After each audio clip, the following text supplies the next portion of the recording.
स्थायी नहीं रह पाता था वो भाव। यस्यानुराग प्लुतः सरास लीलावलोक प्रतिलब्धमाना व्रजस्त्रियो दृग्भिरनुप्रवृत्त ध्येयो वतस्थो किल कृत्य शेषाः। तो इसीलिए हे विदुर जी, वसुदेवस्य देवक्यां जातो भोजेन्द्र बंधने चिकीर्षुर भगवान स्याश्रमजेनाभियाचितः। अजेनाभियाचितः, ब्रह्मा जी की प्रार्थना पर शम चिकीर्षु कल्याण की कामना करते हुए ब्रह्मदेव ने जब भगवान की याचना की, उनको पुकारा, उनको यहाँ आने का निवेदन किया, तो वसुदेव और देवकी जब कैद में थे, भोजेन्द्र बंधने, भोजराज कंस के बंधन में थे, वहां भगवान आते हैं और वहां भी रुकते नहीं। ततो नंद प्रजमितः पित्रा कंसाद विभिव्यता।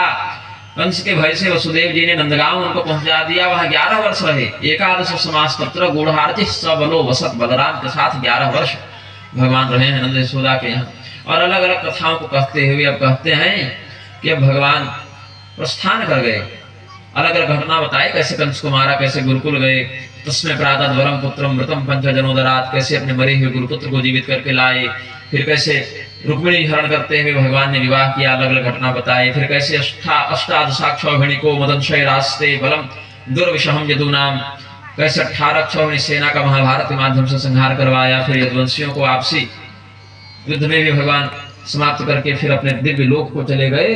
अथ ते तदनुज्ञाता भुक्त्वा पीत्वा च वारुणिं तया विध्वंसित ज्ञाना दुरुक्तैर मरम पस्पृशो। जैसे कोई शत्रु खानदानी दुश्मन किसी का हो तो पीढ़ियों का बदला लेता है, वैसे कई पीढ़ियां एक दूसरे के प्रति अपशब्द और कुवाच्य कहती हुई नशे में चूर, अपने पराक्रम के भी नशे में और मध्य के भी नशे में चूर होकर ये एक दूसरे के हित और सौहार्द को भूल गए और एक दूसरे का अपघात करते हुए सबको मार डाला।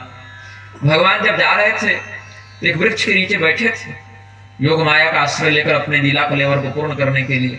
और भगवान के द्वारा हमें उपदेश दिया गया और कहा गया कि तुम इस यदुवंश के संहार के साक्षी न रहो, इस प्रकार से तुम तो चले जाओ बद्रीनाथ। तो बदरीम तुम प्रयाहीति स्वकुलम समझिर्षुणा, हम तो अपने कुल का संहार कर ही लेंगे, तुम यहाँ न रुको, तुम चले जाओ बद्रीनाथ, वहीं पर हमारा ध्यान करते हुए तप करना, ये भगवान ने कहा था।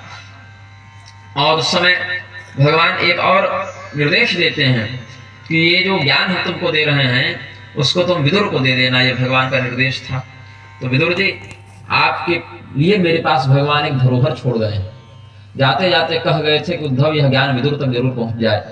तो भगवान के उसी आदेश का पालन हम करना चाहते हैं, लेकिन क्या कहें, हम बोल नहीं पाएंगे। ये तो घटनाक्रम आपको हमने किसी प्रकार बता दिया, सांसारिक घटनाक्रम हमने बता दिया, किंतु जो धैर्य, जो शांति इस ज्ञान को बताने के लिए चाहिए वह मेरे पास अभी नहीं है। उसके लिए